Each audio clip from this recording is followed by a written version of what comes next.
Hey guys, welcome back. So I just wanted to make this video real quick. I know Siege is going on right now, and we're all busy with Siege. And I had some time this morning before I went out and did chores, and before I started doing my Siege battles. I still had some faction war stuff to do, and I had 2 stars missing from the Shadowkin faction. And I gotta say, this ugh, this is one of the most annoying stages to do. And of course, the 2 stages I have to do are I had to do this one, and there's another one I have to do, which I'm fairly certain I'll be able to get it done. We'll just kind of see. But anyways, this one is stage 19 on Faction Wars Hard for Shadowkin. Now it's on, I want to say every faction has this one, but you have to beat 3 champions. Thank God it's only three. 3 champions with 10 debuffs on them. Okay, I did a ton of different combinations trying to get this to work. And this is not free to play friendly. I'm going to tell you this right now. You can do this free to play. You 100% can. I'm going to give you tips on how you can do that. But it's going to require a lot of gear sets and a lot of champions with AoE abilities, okay? But I did this because of Taya, who, if I remember right, she is a champion that you get out of Doom Tower. And then, yeah, Lady Kimmy. And then Yumiko, not free to play friendly. She can be replaced, though, but she just makes this a lot easier. Michinaki, who was a fusion, and I think, was he a fusion? No, he was a guaranteed champion, sorry. And then Lady Mikage, who's also a fusion. She helps a lot, so not too bad. So you have 2 champions that you are guaranteed to get at some point, so they're going to help you greatly. But the Yumiko, that's luck of the draw, good luck. Lady Kimmy, she was also a guaranteed. I went for her, if I remember right, like 2 years ago. She was Sacreds, if I remember right, and she was one of the ones where they started really increase. I think she was one of the first ones that you had to get like 20 Sacreds or 18 Sacreds to get. Pretty crazy, but I remember going for her then. And then Michinaki, yeah, he helps us greatly. So we'll just kind of go over it here real quick. I already beat it. We'll go through the stage. Again, I'm not going to complete it, but I'll just show you. Like targeting stuff. So on this first wave here, right? Boom. Lock everybody's abilities out. Now, here's something I didn't realize. Taya's A3, because I don't read, has a 100% chance when booked to instantly activate any poisons or HP burn on a target, which is great if you're trying to finish somebody off. But it's not great for this challenge, right? Because you need the debuffs to be on them when they die. So what I like to do is I like to start off with Blood Boil first. And I was just like targeting, we'll go to Yukaro. We would target Yukaro, and then boom, quick swap over Lady Mikage, and then stun the fuck out of everybody, okay? We want to keep stunning people and pushing their turn meter back. We need to buy ourselves time. Lady Kimmy comes in, and with her passive, right? Whenever this champion places a debuff on an enemy, also decreases their turn meter by 5% for each debuff placed. Whenever this champion or an ally receives a debuff, fills their turn meter by 5%, okay? And then we got this here. Tax all enemies, 100% chance when booked to place, decrease accuracy and speed for 2 turns, and also 100% chance of decreasing each target's turn meter by 15%. So if we're going to add that up, we got 15% just from that, and then we get 2 extra 5% here from decrease accuracy and speed. So we're looking at 25% decrease in turn meter. Here we go. There you go. Did as much as we could. And now we're going to do double degeneracy on Michinaki. Now, to make this probably easier, I should make my Michinaki faster. But since I'm done with it, fuck this. I'm not doing it again. Okay, so we're going to come in and we're going to put Hex on everybody because of his A2, right? He places decreased defense, but he'll also place decreased attack if anybody's under a Hex. So, or 2 people under a Hex. So we're going to do this. Boom, boom. And then with Yumiko here, I just like to start pushing people's turn meters back with her A1. Now, my Yumiko has not been changed since Marius came out because I stopped using her. I should use her more. She's actually very good in Arena. But she still has Evil Eye, right? Which pushes turn meter back even farther. So what we want to do, boom, we're just going to pick on your Carl. He's the squishiest. And now we should be safe to place Venom Kunai second. I know this is out of order for this champion, but when I was looking through all the champions, she's the one that places the most debuffs in her kit. Hands down. So she's the one that you really need to use for this. And if you don't, I guess that's okay, because guess what? You can you can just put a bunch of toxic sets on your champions and stun sets on your champions and just run the gambit, okay? But we're going to keep doing this. Now, Michinaki, very helpful guy there. He comes in. He'll auto attack sometimes with his A1 whenever somebody on his team attacks. So I remember he might. Oh, yep. And here we go. Boom. Ah, did we get it? And we did. We got our first one. Guess what? You got to do that 2 more times. And that's fine. Okay. With this kind of setup. Now, I am a whale. I'm a whale. Been playing for quite a long time. And I've spent money, obviously. But not all you can do that. So my suggestion is farm up a lot of toxic sets. And I would honestly put a very fast, high speed with crit rate on Lady Mikage and just run her in this, okay? So we go like that. Now, in this, he's going to flip over, okay? Now, Yumiko also makes this easier for us, right? And why is that? Well, her passive states that anybody under a hex debuff, she can redirect. I think it's like 75%. She can redirect to those targets to anybody under a hex debuff when getting a debuff placed on your team. We'll do this. And then we're going to come in and give her that. She's going to hit us. Now, the only problem I was also running into is this right here. Kaya, she needs to probably be in a bolster set. She needs to heal. Ooh, she's about to die. She needs to heal terribly. We might have to restart this. Nope, we're lucky. We got lucky. Holy shit, better lucky than good. The only thing I would change from before is putting her in a bolster set or put her in a regeneration set. Either one, or 6 pieces of Immortal will also do it. Just make sure she has enough accuracy and make sure she's fast. And that's all you gotta do. We got 2, because Raglan, she had 10 when she died. Hallelujah. And then so now also remember that, what's the percentage on damage that gets spread out amongst everybody? I think it's like 15% or something.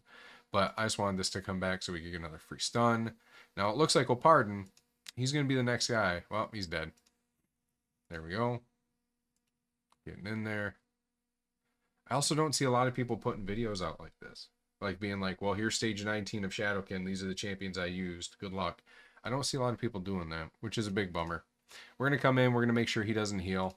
And we're just going to keep pushing his turn meter back. Now, I will give this, for the Shadowkin faction, there's a ton of turn meter manipulation in this faction. They absolutely just own turn meter. Here we go. Boom, boom, boom. Amaze that. 1, 2, 3, 4, 5, 6, 7, 8. Okay. 8. And you are not under Hex. You are under HP burn and weaken. So we'll give you a little Hexy poo. Nope, weak hit. That happens. I do have Michinaki in a Affinity Breaker set, heads up. So just kind of a little thing there. Let's push his turn meter back and stun him. So we will get the next one off of this. Throw a Hex up there. Boom. Boom. And she is healing because I think I do have Life Drinker on her, which is just a standard thing I do. Let's see, what do we got here? 1, 2, 3, 4, 5, 6, 7, 8, 9, 10. All right, we got 10. Is that with the sleep? Ooh, almost quit that.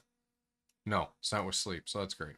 So Michinaki's just going to come in and beat the brakes off somebody. Boom. Come on. And Galathier's down. All right, wave 2. I'm going to show you who you need to target in wave 2. First off, if you have Yumiko, you want to make sure that her Dance of Time skill is off cooldown. Okay, if you don't, make sure Lady Mikage is the fastest, and make sure her stun is ready. Okay, so we should be okay here. Let's put this on you. Okay, and then hopefully we stun. Get lucky. We didn't get one on her. That's fine. Okay, push back Yannicka because she will kill her. Now, I'm not too worried in this showcase to show you, like, okay, she's going to kill Kaya right now because I'm already done. But in doing this, I'm just kind of showing you who you should prioritize. And I'm going to tell you right now, you need to prioritize the DPS. Not really Siegfried, because you can just deal with him. You can stun him and then do a bunch of nasty shit to Siegfried, right?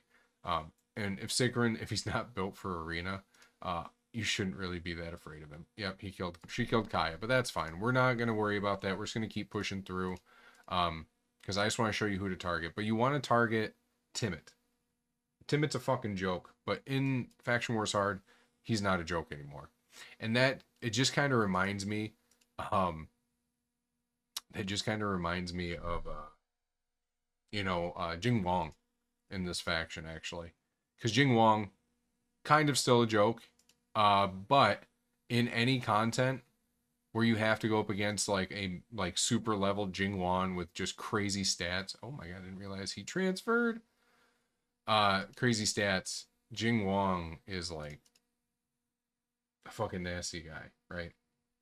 So we're just gonna kind of push through here. You know what? I'm gonna quit. I'm gonna restart. We're gonna come back. But yeah, be right back. A few moments later. All right, we're back.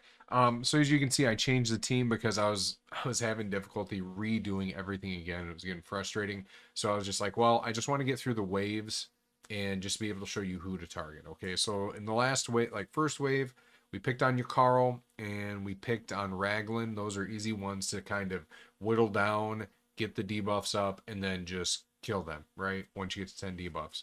And then in wave 2, you want to target Timit and you want to target Yannicka. You also want to target Kaja, kind of in that order. It's Timit first, trust me, then Kaja, and then probably Yannicka. Everybody else you can lock out and stun and just keep them perpetually CC'd, okay? And now this wave is actually very difficult, okay? As you can see, we don't have our cooldowns to block these guys out. So the best we can do is kind of just throw this on you. Got resisted, that's fine. Hopefully this stuns everybody, and it did. We got lucky. And then we're just going to come in. And so here's the thing. This chick here, big joke, right? We're like, she's dumb. I didn't go for her as a fusion. I still think she's stupid. But again, we have that Jing Wong situation or that Timid situation where these guys are intimidating in Faction Wars and Curse City and Doom Tower Hard, right? All right, now we're locking everybody's stuff out. Here we go. Okay. And then push your turn meter back. Strip. Yeah, so honestly, in this situation, Arbiter's probably going to be somebody you're going to want to target within the top 2, but I would argue it's, was it Fina? The faction unity champion. Go for her. Supreme Elhain is a joke, even in this stage. Ignore her, target Fina, and then just try to CC the Arbiter and then keep everybody else locked down. Because here's the thing. If you try to kill Arbiter first, she gets that unkillable thing going on. I'm just going to get out of this, by the way. She gets that unkillable proc from... here, let's just go over here quick. I'm sorry. Let's go over it. High Elves. And it's, yeah, Incarnate, right? The Incarnate. Her passive, I think it's here. Increases champion's resistance by 20 for each ally under an ally protection, which you're not going to give her the chance to. This champion will also receive 20% of the damage if the ally, if you have an arbiter on the team. And then if an arbiter is about to get killed by a fatal hit, places unkillable on her for a turn. And then I think it's this one. When killed, resets the cooldown of Destiny's Call on the arbiter, and there are multiple champions on the team, but the skill only one will activate. So what happens is if you kill her first, after you lock the arbiter out and everything, the arbiter, her revive will be reset, so she'll bring back the whole team, and then you have to deal with it all over again. So, yeah, my advice, deal with Fina first, and then just kind of CC the Arbiter and Incarnate, okay? So make sure the Arbiter is actually stunned when you kill the Incarnate, and then just start picking people off. Lysandra, another good person to target too. But yeah, Supreme Elhain, this champion's a joke. Big joke. It's just sad. Void Legendary. If I pulled one, watch, it's going to be my next one I pull. If I pull another of her, I will be supremely pissed. Supreme Elhain. But yeah, there you go. That's going to be it for this video. Let me just go over the sets here real quick. Just grab a little freebies here. So let's look at recently used first. So Mikage, I have her in Merciless and in Relentless. And then I also have her with the Perch Shadow Relic. This is the best for Mikage because it gets her back to doing her ally attack quicker. I use her in Chimera and I use her in Hydra. Fully booked out, both forms. I mean, this is one of the few mythics I'm like, you should book both forms because they're both very good. And then I have her in a PvE mastery setup. I used to have her in PvP, but PvE is the way to go for her. But yeah, Perch Shadow is a great relic. Here's these relics here that are just completely essential to trying to beat Faction Wars hard right now, and it's these golden elixirs. I have a ton of them, and I used to feed them all the time because I would just get so many, but now I keep them because they help out greatly when you're trying to 3-star and like just basically beat Faction Wars. So there you go for that. Michinaki, he didn't have any relic on, but like I said, I had him in an Affinity Breaker set, so he had a 50% chance to change his weak hits to criticals, and this is what helps him land debuffs. I did this for Hydra initially after I got Michinaki, but then I just don't use him anymore. He's not even crit cap, so don't judge me too bad on that. 227 speed, so he's actually kind of slow. Yeah, we're looking at 247. Crit damage is not great, but the accuracy is enough. Okay. And then, yeah, I have him going down to War Master. And then, yeah. So I did end up changing Taya over to this, but I'll just kind of show you what I had her in before. I just had her in this. Right? She actually was in this one. Yeah, so she was not as fast. So she was sitting at 319 speed. She had just enough accuracy to place debuffs. Plus, we had Lady Mikage in the lead, so she gives us an 80 increase accuracy buff.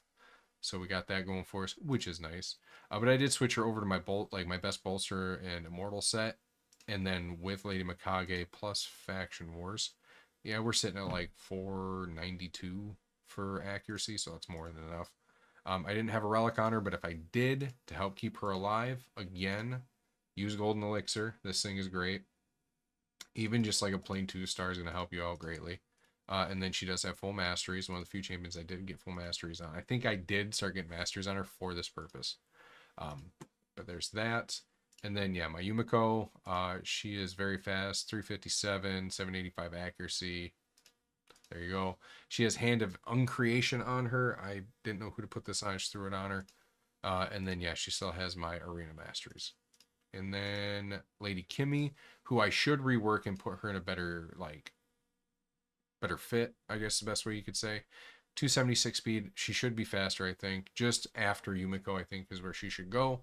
490 accuracy, 276 speed. She didn't have any relic on her. But the one I think that would go good on her, not that one. Is it this one? What is the one? I want to say it's a rare. Is it this one? It's one that does turn meter decrease effects, I think, are more potent. Is it this? No. Nope. No. I wanted to say there was a relic that was just like that. 5% more damage. Deflect. Nope. Huh. Is it this? Nope. Nope. Huh. Well, anyways. I guess we're just not going to talk about that one.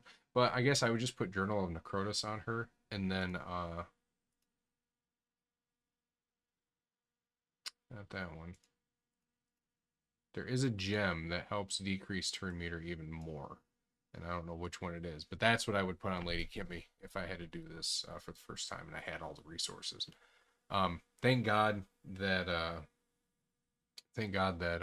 free gear removal, like swapping, is coming out, because this is just unbearable. Like, I have 7 million silver. I have like little gems right now because I've been using gems to like try and like accumulate silver, because I'm running Spider just to get silver. Spider 10, or not Spider 10, but Spider 20. But yeah, that's going to be it for that one. We'll see if I'm able to do the other one today too. This is the don't land any weak hits. You essentially need a team of all Void champions, and I don't think right now there is a Void champion damage dealer in Shadowkin that is worth your time other than Liasu. Yeah, and Jingwong. So again, Jingwong. But like, I have Genro and Yumiko, so maybe I can drum something up. I think I did try to do this with Gembo, and he just doesn't hit hard. He doesn't hit hard enough. Nope. But alright guys, that's going to be it for the video. Thanks for tuning in. See you next time. Bye.